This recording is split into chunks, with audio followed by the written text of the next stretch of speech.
மதம் மாறினால் பட்டியலினத்தினர் சலுகை என்னவாகும்? உச்சநீதிமன்றம் அதிரடி தீர்ப்பு. அனைவருக்கும் வணக்கம். இந்தியா பல்வகை மதங்களையும் இனங்களையும் ஜாதிகளையும் மொழிகளையும் உள்ளடக்கிய பன்முகத்தன்மை கொண்ட நாடு. இங்கு உள்ள சில மதங்களில் மட்டும் ஜாதிய பிரிவினை காணப்பட்டு அதில் பட்டியலினத்தோர் என்ற பிரிவு ஒதுக்கப்பட்டு அவர்களை பாதுகாக்கவும் அவர்கள் நிலையை உயர்த்தவும் சிறப்பு சட்டங்கள் இயற்றப்பட்டு கடைபிடிக்கப்பட்டு வருகிறது.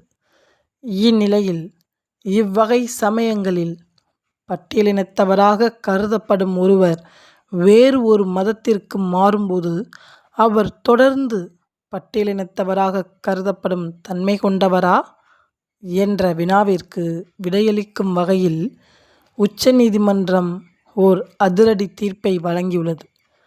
அது பற்றி இப்பதிவில் காண உள்ளோம். இதுவரை நமது தட்சால் யுவர் ஆனர் சேனலை சப்ஸ்கிரைப் செய்யாதவர்கள் சப்ஸ்கிரைப் செய்து பெல் பட்டனை அழுத்துவதுடன் லைக் கொடுத்து உங்கள் நண்பர்கள் உறவினர்கள் என அனைவருக்கும் ஷேர் செய்து நமது இந்த சமுதாய மேம்பாட்டு முயற்சிக்கு ஒரு அரணாக இருந்து ஆதரவு அளிக்கும்படி அன்புடன் வேண்டுகிறேன். வழக்கு நடைபெற்ற இடம் உச்சநீதிமன்றம், புதுடெல்லி. வழக்கின் சாரம்: ஒரு குறிப்பிட்ட பட்டியலினத்தைச் சேர்ந்த இரு நபர்கள் வேறு நபர்களால் தாக்கப்பட்டதாகவும் அதனால் அவர்கள் மீது பட்டியல் மற்றும் பழங்குடியினர் வன்கொடுமை சட்டத்தின் கீழ் வழக்கு தொடர வேண்டும் என்ற புகாரின் அடிப்படையில் அந்நபர்கள் மீது நடவடிக்கை எடுக்கப்பட்டு வழக்கு நடைபெற்று வந்தது.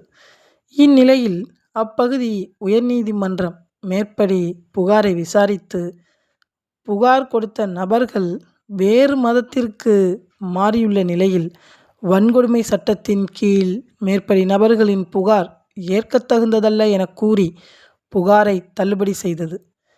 இந்நிலையில் மேற்படி நபர்கள் உச்சநீதிமன்றத்தில் மேல்முறையீடு செய்த நிலையில் உச்சநீதிமன்றமும் உயர்நீதிமன்ற தீர்ப்பை உறுதி செய்து உத்தரவு பிறப்பித்துள்ளது.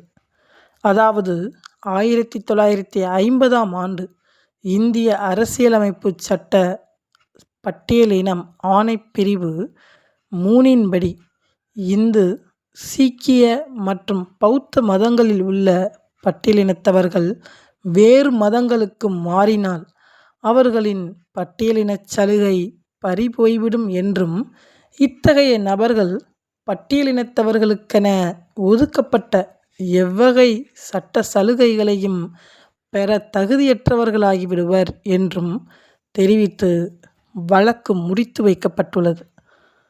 சட்டம் அறிவோம், சமத்துவத்துடன் வாழ்வோம்.